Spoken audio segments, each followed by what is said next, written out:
गोरखपुर की बुजुर्ग महिला शोभा देवी की जौनपुर में एक वृद्धाश्रम में मौत हो जाती है। वो पिछले 17 महीने से अपने पति के साथ वृद्धाश्रम में रह रही थी। वृद्धाश्रम से फोन बेटों के पास आता है तो बेटे शव का अंतिम संस्कार करने से मना कर देते हैं। कहते हैं कि घर में बेटे की शादी है, शव को 4 दिन फ्रीजर में रखवा दो, बाद में अंतिम संस्कार करवा देंगे।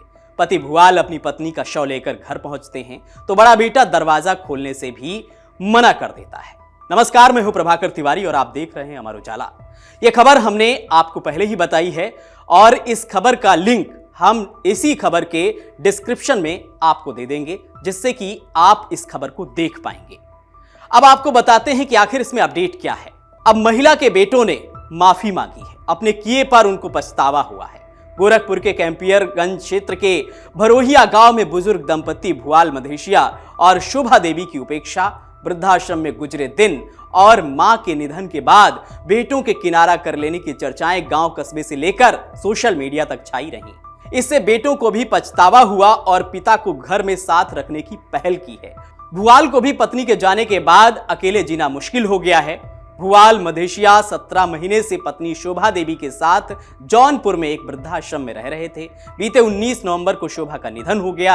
इसके बाद वृद्धाश्रम संचालक रवि कुमार चौबे ने भुआल के छोटे बेटे अज्जू को फोन पर सूचना दी। अज्जू ने रवि को बताया कि बड़े भाई संजय के बेटे की शादी है, इसलिए उन्होंने इस समय दाह संस्कार करने से मना कर दिया था और कहा था कि शव फ्रीजर में रखवा दिया जाए। शादी के बाद दाह संस्कार कराया जाएगा। हालांकि भुआल पत्नी का शव लेकर गांव पहुंचे, लेकिन घर तक नहीं ले जा सके। बेटे की शादी के कारण दाह संस्कार को लेकर संजय के विरोध पर भुआल को करमैनी घाट पर पत्नी का शव दफनाना पड़ा। संजय ने मंगलवार को कहा कि उसकी मां शोभा का निधन उस समय हुआ जब घर में विवाह समारोह चल रहा था। शव घर लाने और दाह संस्कार करने पर वैवाहिक कार्यक्रम बाधित होते, इसलिए दाह संस्कार बाद में करने का निर्णय लिया था। मामला चर्चा में आने के बाद परिवार में तनाव बढ़ गया। संजय ने बताया कि पुरोहित की बताई विधि के अनुसार आटे का पुतला बनाकर 6 दिसंबर को अंतिम संस्कार किया जाएगा। संजय ने बताया कि उसके पिता भुआल मधेशिया उधारी के बोझ और मानसिक तनाव के चलते घर से अलग हो गए थे। किसी ने उन्हें घर से नहीं निकाला था। उन्होंने कहा कि गांव के कुछ लोगों ने गलत आरोप लगाए, जिससे हालात और ज्यादा बिगड़ गए। वहीं मंगलवार को भुआल ने कहा कि परिवार की काफी बदनामी हुई है, इसके लिए उन्होंने परिवार से क्षमा मांगी है और कहा है कि अब अपने परिवार के साथ रहना चाहता हूं। मूल रूप से महाराजगंज के पनियरा थाना क्षेत्र के नरकटहा गांव निवासी भुआल मधेशिया लगभग 2 दशक पहले पत्नी शोभा के साथ भरोहिया स्थित ससुराल में रहने लगे थे। शोभा के पिता सीताराम ने अपनी संपत्ति तीनों नातियों संजय, अजय और संदीप के नाम कर दी थी। भुआल पर उधारी बढ़ने पर परिवार में विवाद के बाद गांव में पंचायत हुई थी। पंचायत में मां बाप की जिम्मेदारियां बेटों में बांट दी गई थी। इसके बाद फिर विवाद बढ़ने पर आहत होकर भुआल पत्नी शोभा को लेकर घर छोड़ गए थे। यूपी के गोरखपुर स्थित कैंपियरगंज थाना क्षेत्र के भरोहिया ग्राम पंचायत में एक ऐसी घटना सामने आई जिसने गांव ही नहीं सोशल मीडिया पर भी भारी जिससे आक्रोश पैदा हो गया। यहीं से बुजुर्ग पिता की पीड़ा फूट पड़ी। रोते हुए वह बार बार कहते रहे, मेरी पत्नी हिंदू रीति रिवाज से विदा होने की हकदार थी, उसे जला भी नहीं पाए, उसे मिट्टी में दफना दिया गया, वहां कीड़े खा जाएंगे, उन्हें संभालना लोगों के लिए मुश्किल हो गया। भुआल गुप्ता और उनकी पत्नी पिछले कई महीनों से जौनपुर के वृद्धाश्रम में रह रहे थे। बड़े बेटे ने घर से निकाल दिया था। संस्था के लोगों ने इलाज, रहने और खाने की व्यवस्था की थी। पति पत्नी कभी कभी छोटे बेटे से फोन पर बात कर लेते थे, लेकिन मौत के बाद भी हालात नहीं बदले। गांव के लोग इस घटना पर गुस्से में हैं। सोशल मीडिया पर भी लोगों ने तीखी प्रतिक्रियाएं दी हैं। हालांकि अब बेटे ने यह माना है कि उससे गलती हुई है।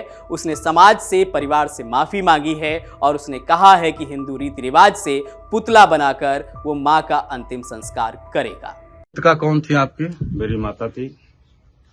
कब से आप लोग वहाँ वृद्धाश्रम में रखे थे? सर ये लगभग 17 महीने से वृद्धाश्रम में थे।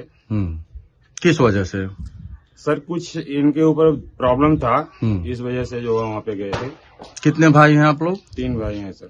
तो ऐसी क्या नौबत आ गई कि माँ बाप को इस अवस्था में आप लोगों ने वृद्धाश्रम छोड़ा था? सर ये अपने आप खुद ही गए थे। ये कुछ पैसे का इधर उधर जो कर्जदार हो गए थे, जो भी प्रॉब्लम था, तो कुछ लेन देन वाले जो आकर के परेशान कर रहे थे, तो थोड़ा सा हमसे इनसे बहस हो गया लेन देन के हिसाब में, तो ये खुद ही जो है चले गए। अच्छा, फिर इधर क्या हुआ है? सर इधर फिर जो है उसके बाद तब से संपर्क नहीं हुआ हमारा इनसे, क्योंकि हमारे ऊपर ये काफी गुस्सा है। तो 17 तारीख को मतलब दिन बृहस्पतिवार को जो है ये हमारे पास फोन किए 7:30 बजे, ऐसी ऐसी बात है। 17 तारीख को नहीं, 20 तारीख को मतलब वही बृहस्पतिवार को। तो ऐसी ऐसी बात है, माता जी एक्सपायर हो गई। हमने कहा ठीक है, अभी हम भाइयों से संपर्क करके सलाह लेकर के आपको फोन करते हैं। सबसे सलाह लिया कि ऐसी ऐसी बात है, और इन्हें बताया भी था कि 2 दिन के 3 दिन के बाद शादी है। तो सबसे संपर्क करके सलाह ले करके जो है हम वही बोले कि आप बॉडी लेके आइए, बॉडी को दफना दिया जाएगा। उसके बाद जब हमारा शादी निकल जाएगा तो माता जी का फिर से जो है पुतला बना करके हिंदू रीति रिवाज के हिसाब से पुतला बना करके जो है उनका फिर से दाह संस्कार कर दिया जाएगा। इसमें कोई दिक्कत नहीं है। अगर आप ये वीडियो YouTube पर देख रहे हैं तो हमारे चैनल को सब्सक्राइब कर बेल आइकन दबाएं, और Facebook पर देख रहे हैं तो हमारे पेज को लाइक करें।